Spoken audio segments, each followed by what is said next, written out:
नमस्कार दोस्तों। हाल ही में यूएसए ने वेनेजुएला के प्रेसिडेंट निकोलस मादुरो को गिरफ्तार करने के लिए जो व्यक्ति भी जानकारी देगा उसको इनाम की धनराशि को बढ़ा करके $5 करोड़ कर दिया गया है, जो कि पहले 2.5 करोड़ डॉलर थी। राइट। अब यहाँ पर प्रश्न ये उठता है कि ये धनराशि आखिरकार एक राष्ट्रपति को गिरफ्तार करने के लिए क्यों लगाई गई है। तो इन पर आरोप लगाया गया है यूएसए के द्वारा कि जो फेंटेनाइल ड्रग है, जिससे यूएसए की एक बहुत बड़ी आबादी क्या है प्रभावित है, उसको लेकर के इन पर आरोप लगा है कि ये तस्करी का मेन यहाँ पर गढ़ है इनके पास, और यहीं से क्या है बहुत बड़ी मात्रा में तस्करी यूएसए पर होती है।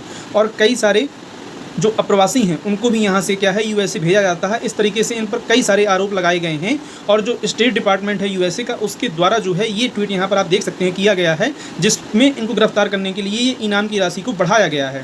पहले से इन पर इनाम था, पिछले कार्यकाल में भी डोनाल्ड ट्रंप ने इन पर कुछ इनाम लगाया था, उसके बाद जो बाइडन ने बढ़ाया, और अब जो है धनराशि बढ़ा करके $5 करोड़ कर दी गई है। अब यहाँ पर अगर हम लोग थोड़ी सा चीज़ों को और समझने का प्रयास करें तो प्रश्न ये निकल के आता है, ये किसी सिटिंग प्रेसिडेंट को गिरफ्तार करने के लिए यूएसए आखिरकार इतने पैसे क्यों देगा। तो देखिए, साल 2024 में क्या है, यहाँ पर इलेक्शन हुआ था, और इस इलेक्शन में जो वेनेजुएला की करंट प्रेसिडेंट है निकोलस मादुरो, इन पर आरोप ये लगा था कि इन्होंने क्या है इस इलेक्शन में धांधली की है, और धांधली करके ही क्या है यहाँ पर ये जीत करके आए हुए हैं।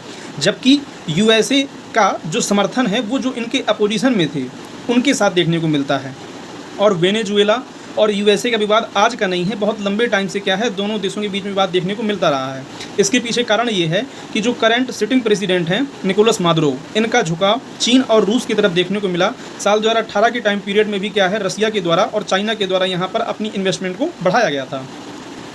अंततः आप ये कह सकते हैं कि वेनेजुएला जो है वो एक पावर ऑफ बैलेंस का शिकार है। कहने का मतलब ये है कि अगर यूएसए के जो प्रेसिडेंट हैं वो समर्थन करते हैं इनके अपोजिशन वाले लीडर का, और रसिया और चाइना समर्थन करते हैं इनका, तो इस तरीके से ये एक मतलब अगर चाइना और रसिया का यहाँ पर ज़्यादा इंटरेस्ट बढ़ जाएगा इस रीजन में, साउथ अमेरिका कॉन्टिनेंट रीजन में, तो कहीं ना कहीं ये आगे चल के यूएसए को ही परेशानी खड़ी करेगा। और यही कारण है कि यूएसए जो है बार बार इस तरीके के आरोप लगा करके यहाँ पर इनको डिसमेंटल करना चाहता है, या इस सरकार का तख्ता पलट करने का प्रयास भी करता रहा है। पूर्व कार्यकाल में भी डोनाल्ड ट्रंप के द्वारा यही किया गया था। आप इस चीज़ से एग्री करते हैं या डिसएग्री करते हैं, या आपका क्या ओपिनियन है, जरूर कमेंट सेक्शन में बताइएगा। Thank you for watching. जय हिंद, जय भारत।